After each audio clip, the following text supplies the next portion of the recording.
సవితమ్మ గారికి, ధర్మవరం నియోజకవర్గ బాధ్యులు రాష్ట్ర మంత్రివర్యులు సత్కుమార్ యాదవ్ గారికి, అదే రకంగా సత్యసాయి జిల్లా కలెక్టర్ రాంప్రసాద్ గారికి, హ్యాండ్లూమ్స్ కమిషనర్ రేఖారాణి గారికి, రాష్ట్ర జనసేన జనరల్ సెక్రటరీ మధుసూదన్ రెడ్డి గారికి, వేదిక అలంకరించిన పెద్దలకు, ఇక్కడికి ఈరోజు కార్యక్రమానికి ముఖ్య అతిథిగా విచ్చేసిన చేనేత కార్మికులందరికీ పేరు పేరు నమస్కారాలు తెలియజేస్తున్నాను.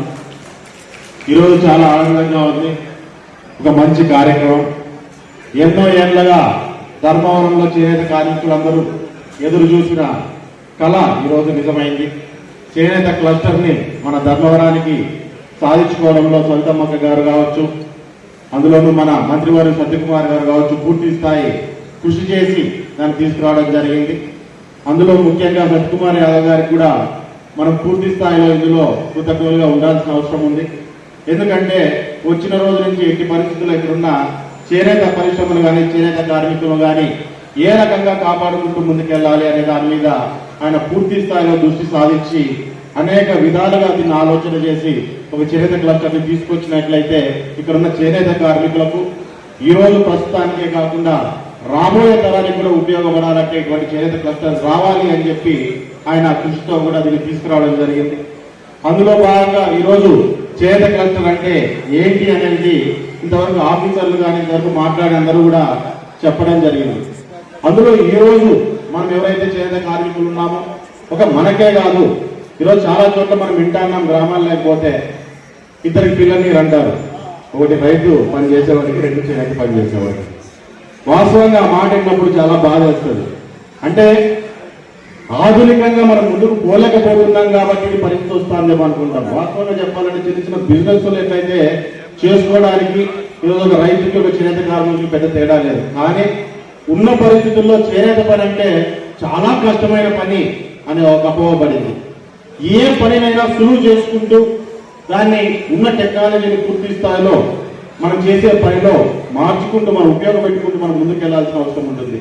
ఆ పనిని సులువు చేసే ప్రయత్నంలోనే ఈ చేనేత క్లస్టర్ అనేది వచ్చిందనే విషయాన్ని అందరూ గుర్తుపెట్టుకోవాలి.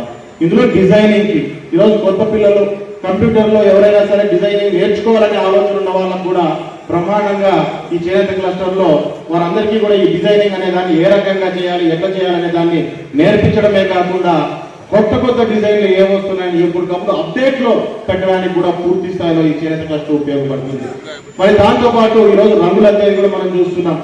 దాన్ని కూడా కొత్త రకంగా ఏ రకంగా చేయొచ్చు, లేదంటే లార్జ్ స్కేల్లో ఏ రకంగా చేయొచ్చు, మిషనరీని వాడుకొని ఏ రకంగా చేయొచ్చు అనే విషయాలు కూడా పూర్తి స్థాయిలో అవగాహన రావడానికి ఈరోజు చేనేత క్లస్టర్ అనేది పూర్తి స్థాయిలో ఉపయోగపడుతుంది. ఈరోజు చేనేతలు అంటే ఒక మగ్గం నేయడం మాత్రమే కాదు, రంగులు అద్దే దగ్గర నుంచి, వార్పులు చుట్టే దగ్గర నుంచి, డోర్లు చుట్టేది మనకు ఏదైనా పాలిష్ పట్టే దగ్గర నుంచి, ఈ రకంగా అట్టలు పట్టే దగ్గర నుంచి కూడా ప్రతి ఒక్కరూ చేనేత రంగంలోకి వస్తారు. కాబట్టి వారందరికీ ఈరోజు కొత్త పదవులు ఏవొస్తున్నాయి, మార్కెట్ లో ఏ రకంగా పోతే మన సరుకుకి మనకు ఏదైనా ధర పలుకుతుంది అనే దాన్ని చూపించుకునేదానికి కొత్త టెక్నాలజీని మనం రోజువారీ జీవనాల్లో ఉపయోగపెట్టుకునేటట్టుగా మనకు చేనేత కార్మికులు ఈ క్లస్టర్ అనేది పూర్తి స్థాయిలో ఉపయోగపడుతుంది. కాబట్టి దీన్ని ఈ క్లస్టర్ ని మన చేనేత కార్మికులందరూ పూర్తి స్థాయిలో ఉపయోగపెట్టుకోవాలా. అక్కడ ఏదైనా సరే మొహమాటం లేదు. మనం 15-20 ఏళ్ళ నుంచి రోజు మగ్గం నేస్తా ఉండొచ్చు, కానీ మనకు తెలియని విషయాలు చాలా ఉంటాయి.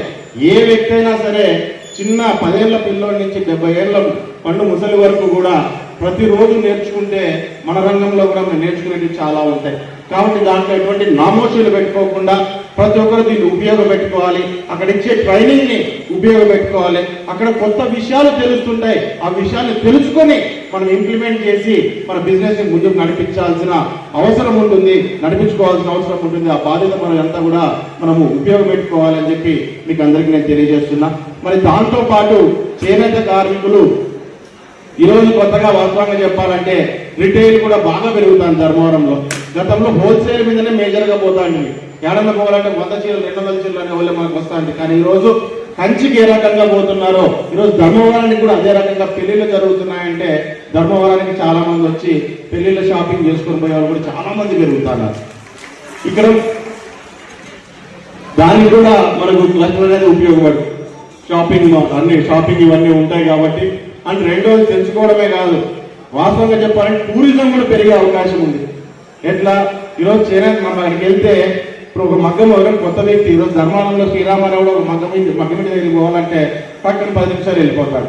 ఇలా హైదరాబాద్, బెంగళూరు లేకుంటే కడప, కర్నూలు నుంచి వచ్చిన వాళ్ళు ఏదైనా మగ్గం ఎట్లా చేస్తారని చూడాలంటే చూసే పరిస్థితి ఉండదు. ఈరోజు వాస్తవంగా చెప్పాలంటే ఇది ఒక టూరిజం హబ్లా కూడా డెవలప్ అయ్యే అవకాశం ఉంది. ఈరోజు ఒక కొనడానికే కాదు, అసలు ఇవి ఏ రకంగా తయారవుతాయి అని చెప్పి తెలుసుకోవడానికి కూడా ఈరోజు మన చేనేత కల్చర్లోకి వెళ్ళి నిలబడ్డారంటే ఓహో కలర్ అద్దె దగ్గర నుంచి ఎట్లా డిజైన్ చేస్తారు, ఎట్లా అట్లా కుడతారు, ఏ రకంగా చీరలు మడత పెడతారు అనేది కూడా ఈరోజు అక్కడికి వెళ్ళి తెలుసుకునే పరిస్థితి బయట ఉన్న వరకు ఒక పర్యాటక కేంద్రంగా కూడా ధర్మవరాన్ని మార్చుకోవడానికి కూడా మనకి ఈరోజు ఉపయోగపడుతుంది. సో ఈ రకంగా రీటైల్ కూడా మనకు బ్రహ్మాండంగా పెరుగుతుంది కాబట్టి మేము కూడా దీంట్లో మంచి వాళ్ళని చిన్నది అడగాలనుకున్నాం. మేము కూడా చాలాసార్లు ప్రయత్నం చేశాం. ఒక్కొక్క సింగిల్ చీరలు ఎవరైనా నేర్చుకొని దాన్ని ఎక్కడైనా సరే షోరూమ్ లాగా పెట్టుకోవడానికి గవర్నమెంట్ నుంచి మీ డిపార్ట్మెంట్ నుంచి మాకు సహకారం అందించినట్లయితే ఎవరైనా సరే సింగిల్ చీర సొంతంగా నేర్చుకొని ఎక్కడైనా పెట్టుకొని అమ్ముకోవాలంటే కూడా ఒక చిన్న షోరూమ్ లాగా ఒకటి మీరు ఏర్పాటు చేసినట్లయితే ఇందులో మనం చేయగలుగుతాం. 6 ఉంటాయి. Very good. అంతవరకు టౌన్ లో దగ్గరగా మా నేసపేటలోనే ఒకటి ఏమన్నా అందుబాటు చేయగలిగితే కూడా ఇంకా బాగుంటుందని చెప్పి కూడా మిమ్మల్ని అందరినీ కూడా కోరడం జరుగుతుంది. మరి అదే రకంగా మనకు సవితమ్మక్క గారు కూడా ధర్మవరంలో ఏ సమస్య ఉన్నా చేనేతలకు సంబంధించినది ఏ విషయాలైనా వరకు తీసుకెళ్ళగలుగుతున్నాము. దాంతో పాటు మేము రాజకీయ నాయకులనే కాకుండా సుపరిచితురాలి ప్రాంతానికి కాబట్టి ఏ చేనేత కార్మికుడున్నా ఉన్న సమస్యని తన వరకు తీసుకొని పోయి మాట్లాడగలిగి సమస్యలు కూడా సాల్వ్ చేసుకునే పరిస్థితి కూడా చాలా వరకు ఉంది. అదే రకంగా ఈరోజు ముఖ్యంగా మా ధర్మవరంలో ముఖ్యంగా చేనేతలు ఎక్కువగా ఫేస్ చేసే సమస్యల్లో ఒకటి ఏంటంటే వర్షాకాలంలో మా మగ్గాలు మురుగుతుంటాయి. మాకు ఆ సమస్యను కొంచెం హైట్ పెంచుకునే ఇంటి దగ్గర ఉన్న వాళ్లకు ఆ సమస్య అనేది ఉంటుంది. సో ఇళ్ల దగ్గర ఉన్న వాళ్ళకి ఆ సమస్య అనేది ఉన్నప్పుడు గతంలో కూడా కొంచెం అనివార్య కారణాల వల్ల కలెక్టర్ గారికి కూడా మేము చెప్పడం జరిగింది. కానీ కొన్ని అనివార్య కారణాల వల్ల దానికి వర్షాకాల భూతి అనేది మనము అందించలేకపోయాము.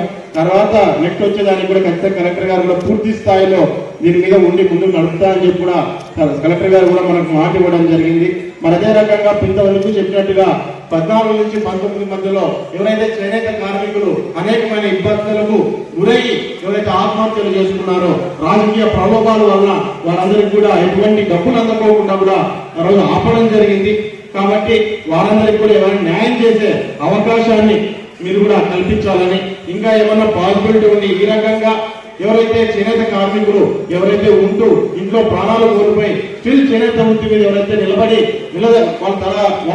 వాళ్ళు కుటుంబాన్ని ముందుకు నడుపుతున్నారో వారందరికీ కూడా ఇందులో ఉద్యోగ అవకాశాలు ఏమన్నా కలగలిగితే వారికి కూడా ప్రిఫరెన్స్ ఇచ్చి వాళ్ళకు ఉద్యోగ అవకాశాలు కల్పించాలని మీకు అందరికీ తెలియజేస్తూ, మరి అదే రకంగా ఇక్కడ బ్రహ్మాండమైన కార్యక్రమాన్ని ఇంత బ్రహ్మాండమైన ప్రాజెక్ట్ సత్యకుమార్ గారు కష్టపడి ఈరోజు ఇక్కడ తీసుకురావడం అందుకు ఆయన కూడా ధన్యవాదాలు తెలియజేసుకుంటూ చేనేతల తరఫున సెలవు తీసుకుంటున్నాను.